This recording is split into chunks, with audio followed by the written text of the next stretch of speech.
What's up, everybody? Welcome to the Talkin Yanks pregame show here on, I guess, wherever you're watching it is the answer to that. My name's Jimmy. I got Jake next to me talking about Game 2 versus the Kansas City Royals. Lost the first game in boring, miserable fashion. The corner, we just peeked around the corner, Jake, saw what it was like. Decided not to take a full step yet. Maybe we inch our way around today. Still a brutal lineup. Okay, let's do the lineup. Gardner leading off in center field. Judge is DHing. He's played every game, I think, up until this point in right field so far this season. And he had a couple diving plays lately. He grimaced pretty hard on that one yesterday. Made me worried. So I'm fine with him getting half a day off. Voit is playing first base and batting third. Glaber's in the 4-hole at shortstop. DJ LeMahieu's batting fifth, playing third base. Clint Frazier takes over duties in right field for Judge. Talkman's in left field. Higgy behind the dish and Wade at second. Bad lineup. I'm gonna backpedal you a little bit, Jim. Depending what Mike Talkman we get and what we've seen from Higgy early on this season, this is actually outside of a Wade or Shella swap, which I think we'd both go for. I think this is kind of the stronger lineup we're gonna get. Okay, so I don't mean like out of the guys available that this is a bad concoction. Yeah. I just mean this is maybe the best of what we have to build a lineup out of, but it's a bad lineup. We have Talkman, Higgy, Wade, Clint in the outfield, playing a position he hasn't played in forever. We're gonna need a big time. If we don't win today, Yankees Twitter is going to erupt with the outfield of Talkman, Gardy, Clint, and that quote from the preseason about how we have 6 outfielders we don't need anymore. So that's a mini what to watch for early is please win this game so we don't have to deal with that. And I mean, it's crazy to say it. Mike Talkman puts up one good game, and now he's a pivot point in this lineup. If we can get a respectable 750 OPS, 250 hitter Mike Talkman in that 7 slot there, that's kind of huge for this lineup for trying to get it to turn over as the game goes. Yeah, man, it'll be a fun one. On the other side of the field, we have Whit Merrifield leading off, playing second base. Billy Hamilton in center field, batting second. Mondesi third. Dozier. God damn, Jake. I just thought about those 3 in a row. Merrifield, Hamilton, Mondesi with Higgy behind the dish. Yeah. Oh, yikes. Dozier's batting fourth at third base. Alex Gordon fifth in left field. Solar at DH because he messed up a play in the field yesterday, and they're trying to see if he has any outfield skill, kind of a Clint situation, and he botched play yesterday, so instant DH for him. Chris Owings, no idea where that is, at second base. Maldonado catching, and Gore in right field. Jacob Junis on the bump. Everyone knows him. He is the one that hit Judge in the wrist last year and sent him to the DL for 3 weeks, which was actually 2 months. Yeah, man. And Gore is one of your favorite players in the MLB, Jim. He is? He's the postseason steals guy. Oh, nice. Oh, yeah. So when you mentioned the top 3 in the lineup, add Mr. Gore as well, because if he somehow gets on base, he will be stealing. It's not if he's stealing, he will be stealing. Are you kidding me? No. Gore, Merrifield, Hamilton, Mondesi. The running game is going to be – that's my what to watch for. I've just changed it. I'll do my other one later, but this is the sincere what to watch for. Those 4 guys can run amok. They can change the game, especially with the way our pitchers don't hold guys on and the way Higgy doesn't have a good arm, nor Romine. That's kind of scary. I was going to say, though, I think CeCe Well, CeCe's coming off a great start, but I mean, CeCe's got some tricks up the sleeves. He's a lefty, so he'll have his eye on him. So hopefully we won't at least have that Tommy Kahnle type stolen base we saw in the Red Sox game. Need a pick off early. And I mean, CeCe's got some tricks. He's still got a slide step. I mean, I'm not saying. I mean, there's still a chance it can get ugly if they get the merry-go-round. I mean, the bigger thing, Whit Merrifield is a really good ball player. He's probably going to be the all-star from this team. Billy Hamilton had his hit yesterday. Billy Hamilton is not a quality major league hitter. Mondesi is trying to get his way there. Gore is not. Gore is a guy that just gets thrown on to playoff teams to be their 25th man so he can steal a base in a playoff game. The dream. So yeah, it's your mini what to watch for there, which was part of my what to watch for yesterday, especially with Gore in the lineup, all those speed guys with CeCe and Higgy. That's scary. Yeah. CeCe has some decent numbers versus the Royals. Last year, he had a good game. Well, actually, no. Interesting. So last year, he had a bad game in Kansas City, but if you remember, it was the game after they had to sleep in the airport, and CeCe was miserable about that. He probably had a lot of Kansas City barbecue food, so he had a bad game. It was 5 innings pitched, 4 runs, but 2 earned because the defense also hurt him, because defense hurt CeCe a lot last year. Yeah. But over the past 2 years, CeCe has pretty good numbers versus the Royals in his starts. 6.2 0 earned runs, 6 3 earned runs, 4.2 2 earned runs, and 5 2 earned runs. He's coming off a really good start so far, where he shut the White Sox down. The only person that has really good numbers versus him is Whit Merrifield, Jake. Nice. He's 5 for 11, 455 on base percentage. And that's really all. Lucas Duda has popped him for a home run. Good OBP, 429. Yeah, good OBP. Duder. Yeah, 3 walks in 14 plate appearances. But Duda's not in the lineup today, so there's that. Doesn't matter. Junis.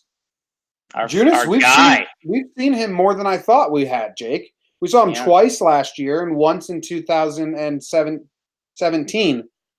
And he's never put together a great start. 5.1 innings pitched, 2 earned runs. I guess you could say that's a good start. It's not great. It's a pretty good start. Get into the 6th inning, only 2 earned runs. Not great, but good. 4.2, 3 earned runs with 7 unearned runs, which that's so many unearned runs that they had to come off like a second out that wasn't made, and the Yankees kept hitting because that doesn't make sense. And then in 2017, 5.2, 6 earned runs. That's not great. In his last 4 starts, he's been mediocre. In his last start, 6 innings pitched, 5 earned runs. Before that, 4 innings pitched, 4 earned runs. So we should be able to hit Junis, but whenever you say we should be able to hit a guy, we don't hit him. Yeah, Jim, there's an interesting mix here because 4 starts this year, he's got a 6.14 ERA, which bad. But we've got kind of a mixed bag. He's 22 innings pitched. He's given up 28 hits, 15 earned runs. At the same time, he also has 24 strikeouts in 22 innings. So he's got a pretty solid FIP, Jimbo. You know how much we love a good FIP around here. But basically, it's saying that he should be slightly better than he has been this year. Jim, I mean, this is a mini what to watch for because it's always what to watch for with the Yanks. But I believe in a thing called love, but I also believe Jacob Junis gave up the 3rd most home runs in the AL last year. So he guy that'll give up a gopher ball to you against a team that came into the season with goals to beat the home run record they set last year. Hasn't been so much talk of that lately with 6-hole or Shella, but out of this lineup, only one guy's hit a home run off Junis, and it was Aaron Judge. How are those guys connected? Well, by a fragile wrist bone and a wad of string and leather. Yeah. Stadium's going to be all over Junis today, right? Should be tough. I think they're gonna. Should be a tough environment for him. Junis, sometimes he rocks an Amish beard, which I think Amish beards are kind of the Royals like thing. Like whenever I picture a Royals pitcher, I picture him with either a stupid tiny chin strap, maybe that's Santana, or just like an Amish beard, no mustache. Okay. I mean, I just picture Birch Smith and his exiled pastor look from last year Is because he still on the Royals? that's my favorite look ever from a baseball player. Is he still on the I think so. I wonder if he's hurt or something. I haven't heard too much Birch Smith this year. Oh no, it looks like he's in the Brewers minor league. Oh my God, you got to see his Brewers pick. It almost looks just as bad. Might Where are be you my seeing it? favorite What'd you player. Google? I'm sending you a link in here right now. I mean, it's his baseball reference, like pick for the season. And he's Your thing's going robot voice. was exiled from the church. So Yeah, that guy got kicked out of the church, had to hit the road, became a baseball player. Birch Smith. What a weirdo. love him. What's your what to watch for, James? Well, my what to watch for is the speed thing, but my other thing was the big boppers. This is what I said to you before, and I'm going to say it. Judge, Voit, Glaber, out of those three guys, one of them needs to hit a multi-home run tonight. Like one of them needs to pop a 2-run shot. One of them needs to pop a 3-run shot. It can't just be Judge gets a solo home run and that's the home run. Like these guys need to start stepping up because the bottom of the lineup, Talkman, Higgy, Wade, that's not a good bottom of the lineup. And now if they do anything to help us win, fantastic. It can happen. Talkman helped us before, but to rely on that is ridiculously dumb. So Judge, Voit, and Glaber need to like own an inning. You know what I mean? Yeah. They really need to put something together, and preferably in the first or second with a big home run. Yeah, I mean, I'm always rooting for that. And Jim, I think that's the funny thing about yesterday. I mean, everyone, they want to get mad at Holder, Boone, even yesterday, just because it's a loss and people lost that Red Sox energy. People are coming at Gardy again, and it's like, guys, the whole lineup put up 1 run. Yeah, I mean, be mad at whoever you want. The lineup put up 1 run, and you're right that as rough as the bottom half of our lineup can be sometimes, and it will be because they're not major league guys, to be honest.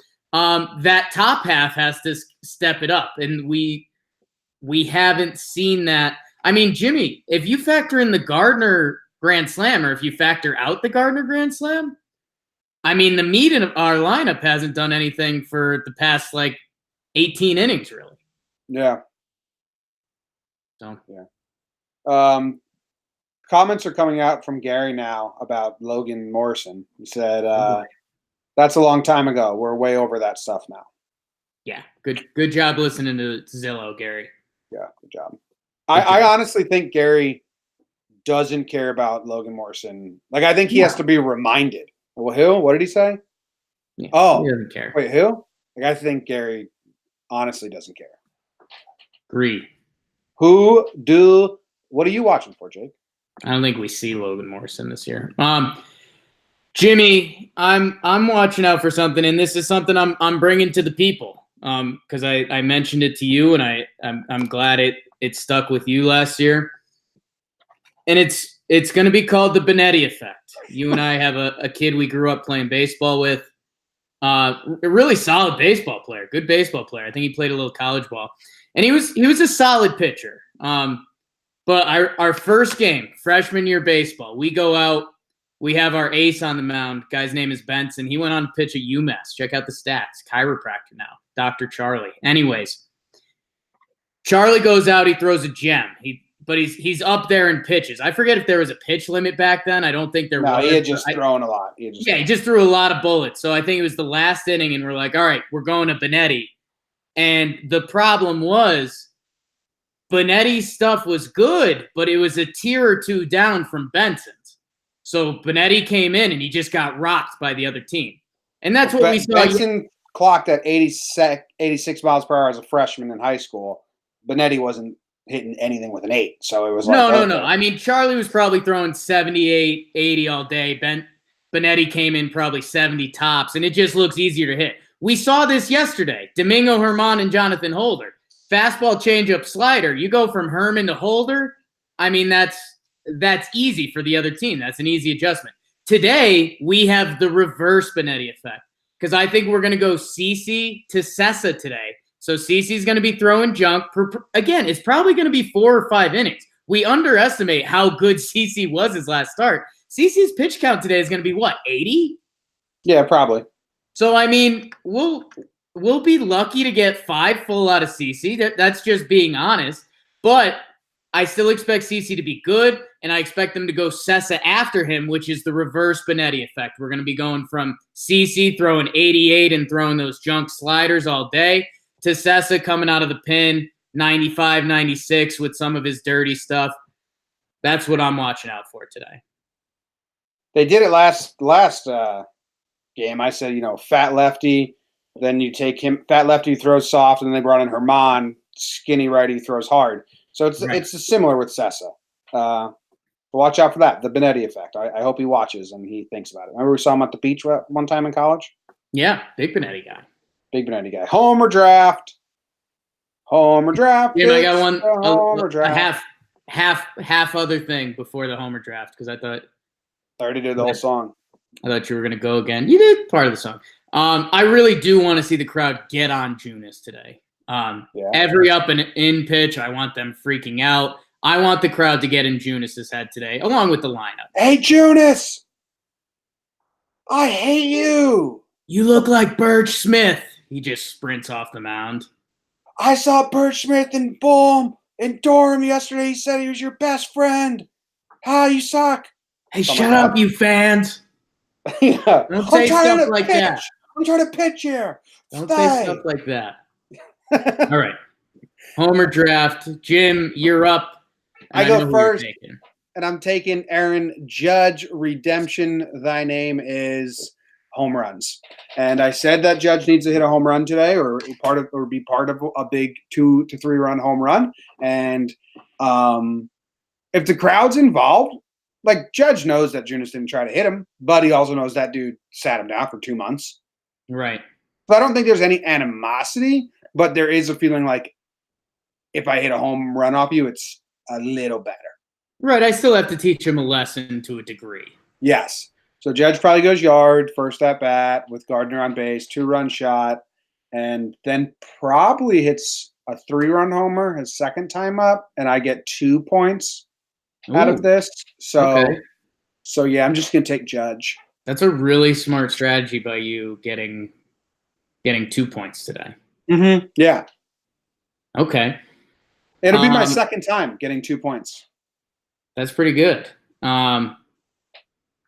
So I'm going with – who else gave you 2 points? Gary? Clint. In that game when Gary hit 3, Clint hit 2. Oh, nice. You're right. All right. Jim, I'm going with Gleyber Torres. Gleyber has hit him well. He hasn't gone yard against him. Give me some Gleyber show. And I think I'm going to go with let's go. We're going 3-4 today. Give me King Louis V. So you're on the same boat as me. Those guys, one of them, they need a homer. Most importantly, I picked Luke Voigt up in fantasy baseball today, so that's probably why he's going to hit a homer. Oh, yeah, that is. And let's get Junis out of here and get to that, junk in the end of the Royals bullpen. Dick Loveslady. Boy Ian Kennedy yesterday. How awesome was that? We're having a nice show, good rapport, nice friendly back and forth, and you go do that. Well, the Yankees need to get a little pissed off for this game, Jim, so I needed you to get a little pissed off. Fucking Ian Kennedy. I can't believe he's still in the league. Jabba and Phil are out of here, and Kennedy's still tinkering around like a 20-game winner. Fuck. Hey. Who's your second pick in the Homer draft? Iggy. No doubt. Wow, the home run stroker. Higashioka, the home run stroker. That's a really good call. It's a really good call. It's one of those Sterling calls that you enjoy it because it's good. Right. Talkman the Sockman, you enjoyed it. He forgot Mike Talkman was on the team. You enjoy that one because it's bad. Before the season, he wrote up an amazing Mike Talkman one, and then he just straight forgot. Look, it's into the right field bleachers. Let's give him something to talk about, Mike. Mike Talkman home run. And then he totally forgot about him. And then he goes, okay, Doc Man, the sock man. What? There's still so many people on my Twitter who think that they're allowed to, like, think it's cool to say John Sterling sucks. And it's like, just stop. You enjoy it because it's bad, or you enjoy it because it's good. But if you don't enjoy it, that just means you suck. Yeah. No. Do you have the Vegas over-under? What do you think? It's got to be 9 again. So Carson Charles versus Birch Smith's best friend. I'd lean 9, right? Yeah, I think it's got to be 9 again. I'm getting there. If it's 9, are you going over or under? I'm going under. Okay. CeCe did good. The offense sucks, so. I think this is, and it concerns me a little bit. Yeah, the over-under 9 again. I think we go over. I think it's one of those the Yankees get close to 9 today. And then I get worried about a hangover effect that they got 9 today, and they feel like, oh, well, we get 2 in the first tomorrow, and then they shut down the offense. Oh, Jake's already scouting tomorrow. Let's get a big win today. Bounce back. This Royals team is full of enemies, Jake. No more hangover game. We got Ian Kennedy, I hate, because I was 16 years old when he pulled Sonny Gray stuff. Like, anyone that's 16 years old now, they're going to grow up and they're not going to hate players like they do anymore. But who you hated at 16 stays with you. So Kennedy's that. Like, I don't hate Sonny Gray because I matured and I'm like, whatever. But sure. Ian Kennedy, that was when I was younger, and I fucking hate Ian Kennedy. Right. And it stays with me. Birch Smith, I don't really hate him. I like Birch Smith. Okay, so I'll take him back. Ian Kennedy, I hate. Junis have to hate because he sat Judge down yesterday. Right. And then that loser from my breakdown video, I can't even, Phil Meyer's on the bump tomorrow. Yeah, your guy. And, well, I feel bad because that breakdown went super viral. Like, no one knew that guy's name, and now people are, like, blowing up his Twitter. Like, yeah, you loser. He's got, like, 2,000 followers. Like, what happened? Tough. All right. Thank you guys for watching the pregame show. We will be back Sunday for our review of this. Hopefully we have 3 more wins to talk about. We'll be back tomorrow before that game. So there you go. See ya.